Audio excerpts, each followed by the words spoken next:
दिल्ली की तेज रफ्तार जिंदगी के बीच एक खौफनाक रात ने एक बाप की दुनिया उजाड़ दी। यह कहानी है एक मासूम बेटी की जो मोहब्बत के नाम पर छल की शिकार हो गई। यह कहानी है दिल्ली के डाबरी थाना क्षेत्र में घटित उस दिल दहला देने वाली सच्चाई की जो एक अलमारी के भीतर छिपी थी। साल 2019 की बात है। रुखसार एक आत्मनिर्भर और खूबसूरत युवती जिसने सूरत में एक सफल स्पा सेंटर शुरू किया था। उसका जीवन सामान्य था। तलाक के बाद वह अपनी बेटी को पिता मुस्तकीम के पास छोड़कर खुद को एक नई शुरुआत देने में लगी थी। तभी उसकी जिंदगी में आया विपुल टेलर, सूरत का एक आकर्षक युवक जिसने खुद को एक्सपोर्ट इंपोर्ट बिजनेस का मालिक बताया। विपुल ने रुखसार को मोहब्बत का भरोसा दिया। मुलाकातें बढ़ीं और जल्दी ही दोनों एक रिश्ते में बंध गए। रुखसार को लगा जैसे फिर से उसकी जिंदगी में रंग भरने लगे हों, लेकिन उसे क्या पता था कि यह रंग खून में बदल जाएंगे। विपुल के कहने पर रुखसार ने अपनी अच्छी खासी चलती स्पा सर्विस छोड़ दी और दिल्ली आ गई। फरवरी 2024 में उन्होंने डाबरी थाना क्षेत्र के राजापुरी की गली नंबर 10 में एक फ्लैट खरीदा जिसकी कीमत लगभग 42 लाख रुपए थी। इसमें से 7 लाख रुखसार ने दिए और बाकी रकम की किश्तें विपुल को चुकानी थीं। फ्लैट की खरीद प्रॉपर्टी डीलर दीपक के जरिए की गई थी। वैलेंटाइन डे के दिन दोनों फ्लैट में शिफ्ट हुए थे।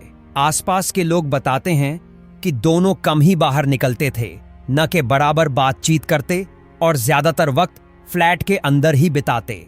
शुरुआत में सब कुछ सामान्य लगा, लेकिन जल्द ही रुखसार को एहसास हुआ कि वह धोखा खा चुकी है।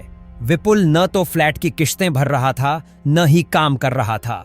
वह रुखसार से पैसे ऐंठता और उसके साथ मौज मस्ती करता। जब रुखसार विरोध करती तो उसे मारता पीटता। रुखसार ने कई बार अपने पिता मुस्तकीम को फोन कर यह सब बताया।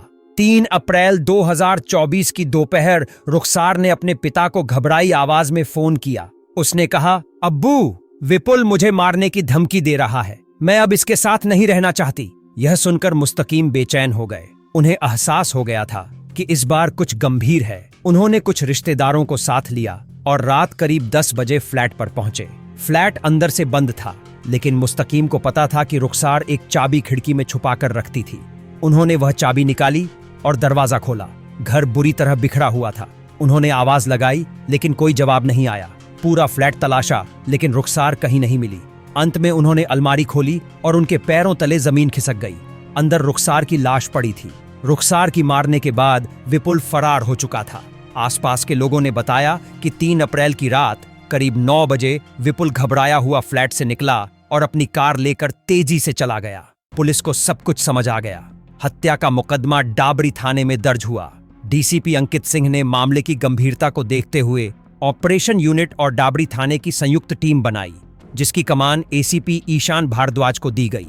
एक टीम को तत्काल सूरत रवाना किया गया, जबकि दूसरी टीम ने राजापुरी में सीसीटीवी फुटेज खंगाले।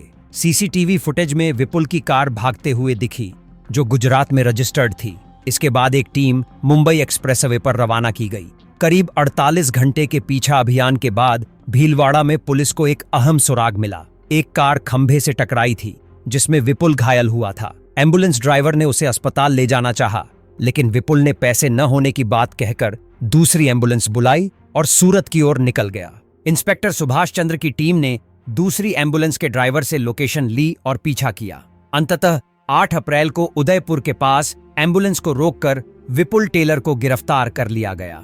गिरफ्तारी के बाद जब पूछताछ हुई तो विपुल ने अपना गुनाह कबूल कर लिया। उसने बताया कि वह 2 साल पहले रुखसार के संपर्क में आया और उसे प्रेम जाल में फंसा लिया। वह चाहता था कि रुखसार का पैसा उसके काम आए। जब वह पैसा खत्म होने लगा और रुखसार सवाल करने लगी तो उसे बोझ लगने लगी। 3 अप्रैल को जब रुखसार ने उसे छोड़ने की बात कही और पुलिस में शिकायत की धमकी दी तो विपुल ने गुस्से में आकर उसका गला घोंट दिया, फिर शव को अलमारी में छिपा दिया और फरार हो गया। विपुल टेलर अब सलाखों के पीछे है। पुलिस ने हत्या में प्रयुक्त सामान, मोबाइल कॉल डिटेल्स और घटनास्थल की फॉरेंसिक रिपोर्ट के साथ चार्जशीट तैयार कर ली है। अब इस मामले का ट्रायल जल्द शुरू होगा। मुस्तकीम की आंखों में आंसू हैं, लेकिन अब उनमें एक उम्मीद भी है, इंसाफ की। उन्होंने कहा, मैंने अपनी बेटी को खो दिया, लेकिन चाहता हूं कि किसी और की बेटी ऐसे धोखे का शिकार न हो। रुखसार की कहानी एक चेतावनी है कि मोहब्बत के नाम पर होने वाले धोखे को वक्त रहते समझना जरूरी है, और यह भी कि हर रिश्ते की परख जरूरी है, खासकर तब जब उसमें जिंदगी का हर हिस्सा दांव पर लगाना हो। यह कहानी एक औरत की नहीं, समाज की आंख खोलने की दास्तां है।